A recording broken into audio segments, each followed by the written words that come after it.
Welcome to my all student in Samrat coaching classes.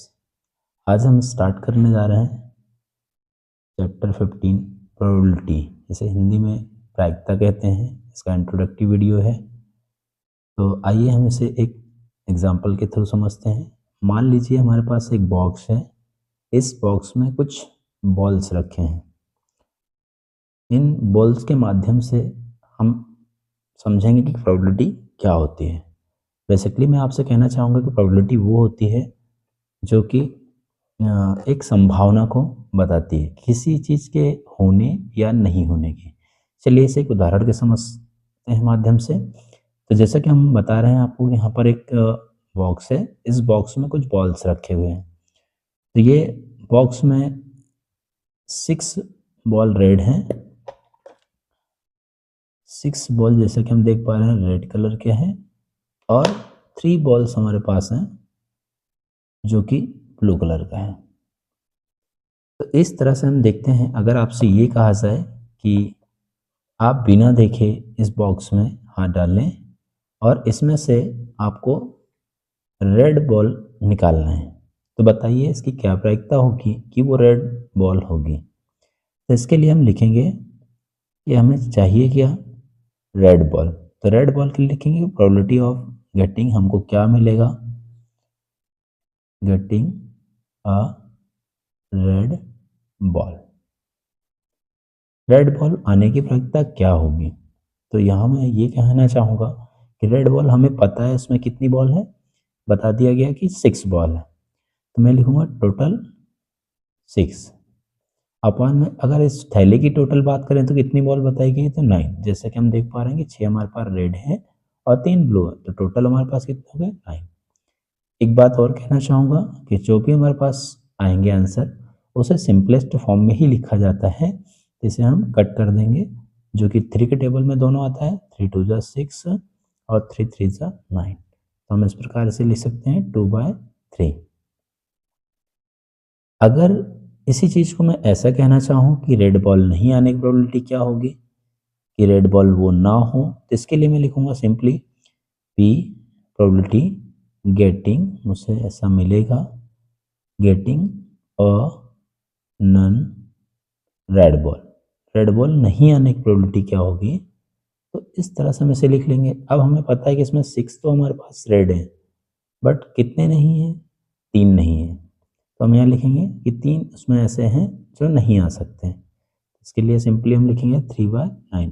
इसे भी cut कर लेंगे, 3 1 जा 3, 3 3 जा 9। तो हम लिख सकते हैं 1/3। जैसा कि हमने देखा रेड बॉल के लिए, इसी तरह मैं ब्लू बॉल के लिए भी चेक कर सकता हूँ। अगर आपसे क्वेश्चन इस तरह से पूछा जाता है कि प्रोबेबिलिटी ऑफ क्या होगी जो ब्लू बॉल आए, अगर मैं बिना देखे इस बॉक्स में हाथ डालता हूँ और बॉल निकालता हूँ, तो इसकी क्या प्रायिकता होगी, इसकी क्या प्रोबेबिलिटी होगी कि वो ब्लू बॉल होगा। तो इसके लिए हम सिंपली लिख सकते हैं probability of getting a blue ball. Blue ball के लिए हम चेक करेंगे। अब हमें पता है कि इसमें ब्लू बॉल कितने हैं, 3। तो इस तरह से सिंपली लिख सकते हैं 3/9। इसे भी हम कट कर लेंगे, 3 1 जा 3, 3 3 जा 1/3।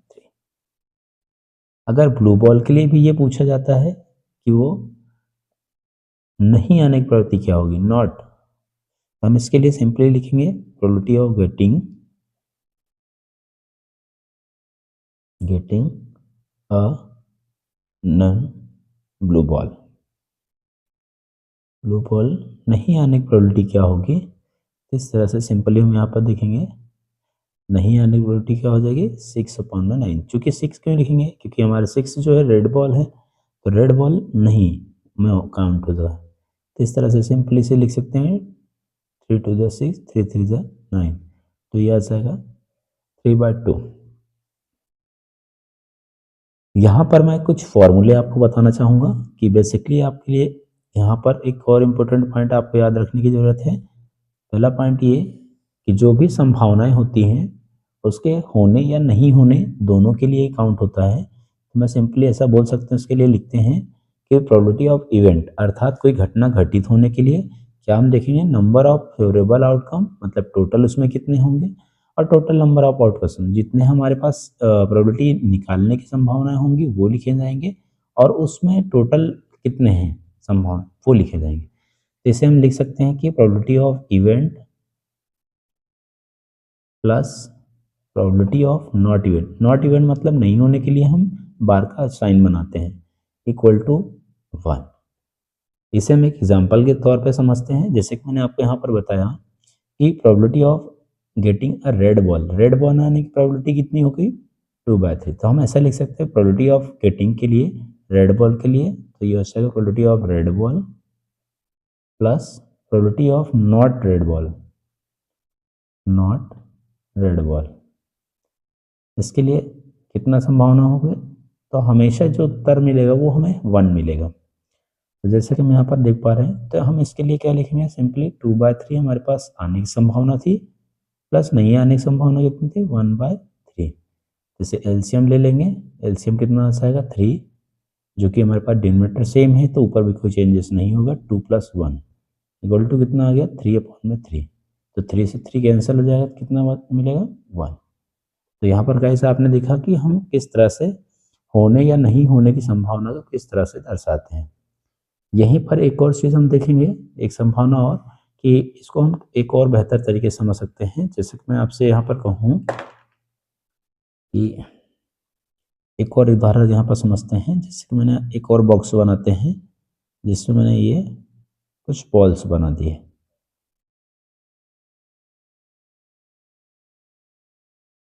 ऐसे कुछ बॉल्स बना दिए बॉक्स में, और आपसे हमने ये कहा, सेकंड थिंग आप ये समझेंगे, ये सेकंड थिंग ये कहता है कि जो प्रोबेबिलिटी होती है वो या तो वो 0 होगी या 0 से बड़ा होगा 1।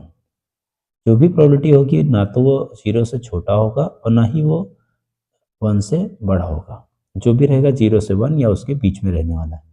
तो इसे एक एग्जांपल के तौर पे हम समझते हैं यहाँ पर।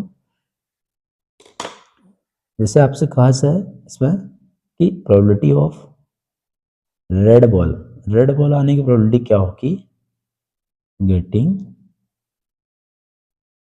अ रेड बॉल। तो अब जैसे गाइस आपको बता दिया गया, इसमें टोटल सभी के टोटल बॉल है 6 और वो सभी रेड हैं।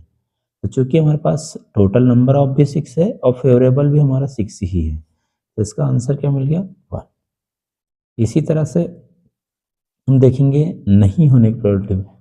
तो नहीं उसमें अगर आपसे ऐसा पूछ लिया जाए कि बताइए, अब चूंकि हमको पता है इसमें रेड बॉल है और आपसे ये बोला जाए कि हमें इसमें ग्रीन बॉल आने की क्या प्रोबेबिलिटी होगी, आपसे पूछा जाए अ गेटिंग ग्रीन बॉल।